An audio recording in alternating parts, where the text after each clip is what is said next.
Assalamualaikum warahmatullahi wabarakatuh.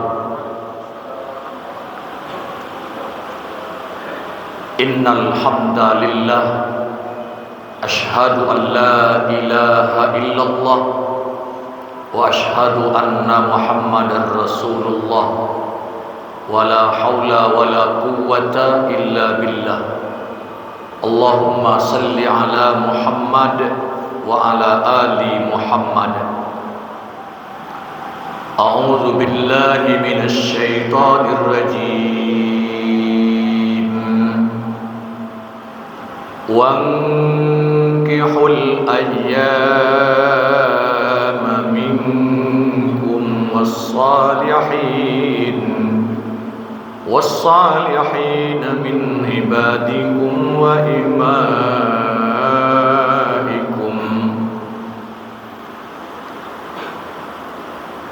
Hadirin jemaah zuhur rahimakumullah.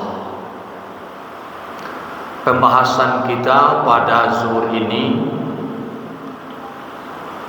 ada sebuah pertanyaan dari seorang warga yang disampaikan di dalam Suara Muhammadiyah, tetapi itu belum tersebar begitu luas dan mungkin masih banyak di antara masyarakat kita mengalami kasus yang serupa tapi tidak menemukan jawabannya.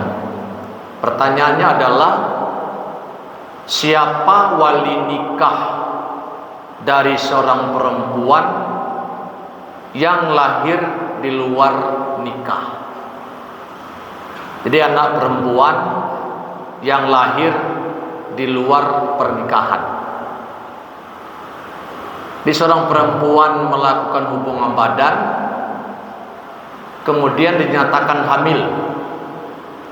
Setelah hamil, dia melakukan pernikahan dengan laki-laki yang menghamilinya itu. Dalam tarjih tentang dia menikah dengan laki-laki yang menghamil itu, itulah keputusan tarjih, memang harus dinikahkan.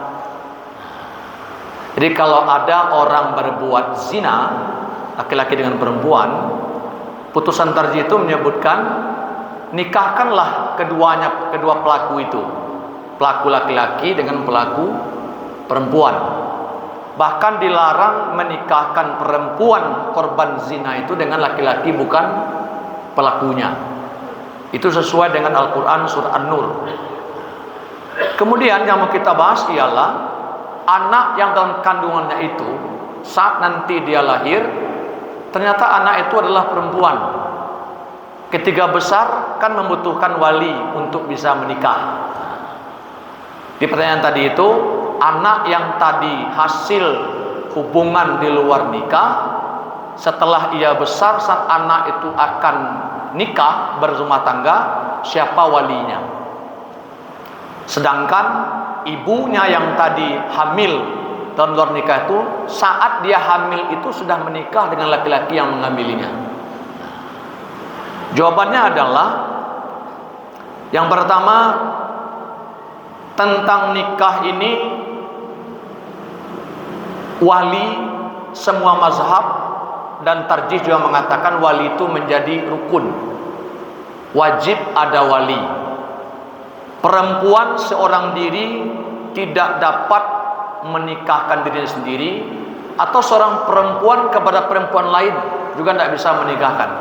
Artinya wali itu laki-laki. Jadi perempuan menjadi wali bagi perempuan tidak bisa, atau perempuan langsung menikahkan diri sendiri juga tidak bisa. Maknanya wajib ada wali. Karena itulah wali itu merupakan rukun di dalam pernikahan. Di antara hadis yang dipakai ialah hadis yang diriwayatkan Ibnu Majah dan Ad-Darqutni. An Abi Hurairah qala Rasulullah sallallahu alaihi wasallam,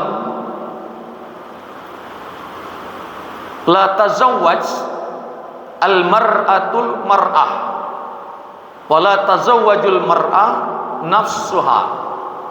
Jadi disebutkan perempuan tidak bisa menjadi wali bagi perempuan, dan perempuan tidak bisa menikahkan dirinya sendiri. Karena itu perlu ada wali. Berdasarkan kepada poin tentang siapa wali, wali itu kalau kita pakai kepada kompilasi hukum Islam Indonesia yang dipakai di Pengadilan Agama, di Kementerian Agama, produk zaman Presiden Soeharto 1974, itu namanya keluar kompilasi hukum Islam, sampai sekarang dipakai di Pengadilan Agama. Dalam pasal 19, wali itu disebut adalah rukun, wajib adanya. Di pasal 20, wali itu ada dua, wali nasab dan wali hakim. Sedangkan di pasal 23 disebutkan tentang jika tidak ada wali nasab, maka yang sebagai gantinya adalah wali hakim. Tidak adanya wali nasab itu karena beberapa sebab. Yang pertama, karena memang wali nasab itu tidak ada. Tidak berzuo, tidak tahu di marimbonya. Dia ayahnya ada, resmi. Nah, tapi tidak tahu di mana rimbanya, tidak bisa dihubungi, tidak bisa dicari. Yang kedua, ada diketahui, tapi tidak bisa hadir. Contohnya anaknya di Padang, ayahnya tuh di Amerika, pulang tidak bisa. Kita ketahui tempatnya ketahui, tapi dia katakan saya izin. Ternyata urutan wali nasab, saudara bapak tidak ada, saudara laki-laki tidak ada, saudara bapak yang seayah tidak ada yang laki-laki, sampai seterusnya. Semua diurut wali nasab itu tidak ada yang bisa. Maka itu menjadi tanggung jawab wali hakim. Nah, ada yang ketiga, sebabnya itu memang anak yang lahir tidak dinasabkan kepada ayah biologisnya.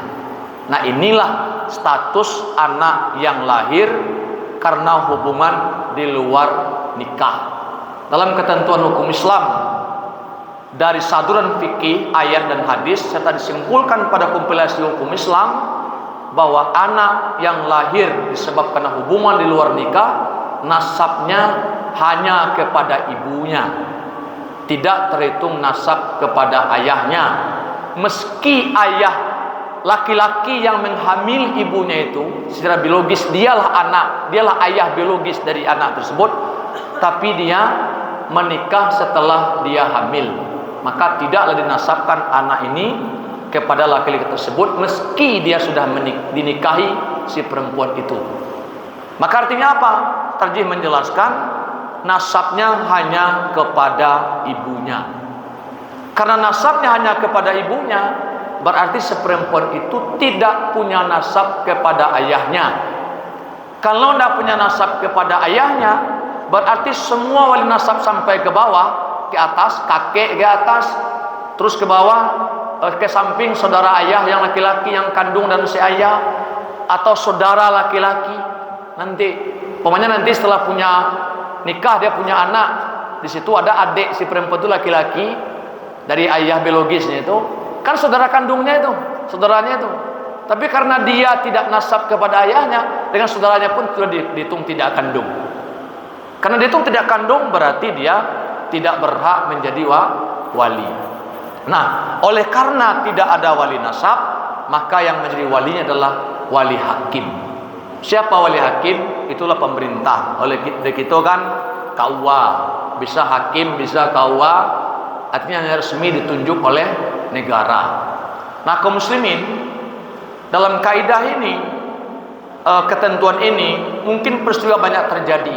Orang mengatakan, kan nyalah nikah mah jamaknya itu, maka tidak boleh menikah anak gadisnya. Atau kadang ada yang menyembunyikan, tidak menyebutnya. Setelah dia berhubung kelab, dua orang laki-laki dan perempuan lalu hamil, diam-diam setelah hamil dia menikah, tidak disebut kepada orang.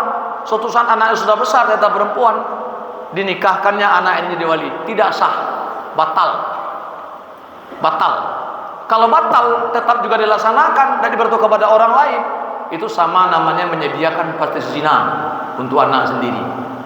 Karena dalam pandang hukum tidaklah pas, tidaklah pantas, tidaklah sah wali itu si ayah biologis itu menjadi wali. Jadi terus terang dalam hukum Islam itu membina keluarga itu penting. Terkadang sebahagian orang, kadang bapak angkat, kadang bapak yang biologis begitu, dan terus terang malu dengan masyarakat, tapi tidak malu dengan Allah Subhanahu wa taala. Oleh karena itu, jika ada kasus di tengah keluarga, di sana famili kita demikian, itulah ketentuan. Lebih baik kita berterus terang kepada Allah Subhanahu wa taala daripada berterus terang kepada manusia tapi tidak malu kepada Allah Subhanahu wa taala.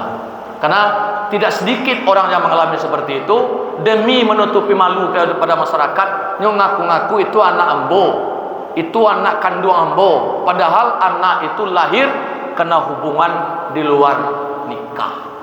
Nah, untuk itu Islam membina kita agar tunduk dan patuh kepada hukum Allah. Kalau memang bukan anak kita secara hukum, akuilah bukan secara anak, karena itu akan lebih selamat di mata Allah Subhanahu wa taala ketimbang menutup malu kepada manusia. Lebih baik menutup malu kepada Allah Subhanahu wa taala. Mudah-mudahan bermanfaat. Mohon banyak maaf. Wabillahi taufiq wal hidayah. Wassalamualaikum warahmatullahi wabarakatuh.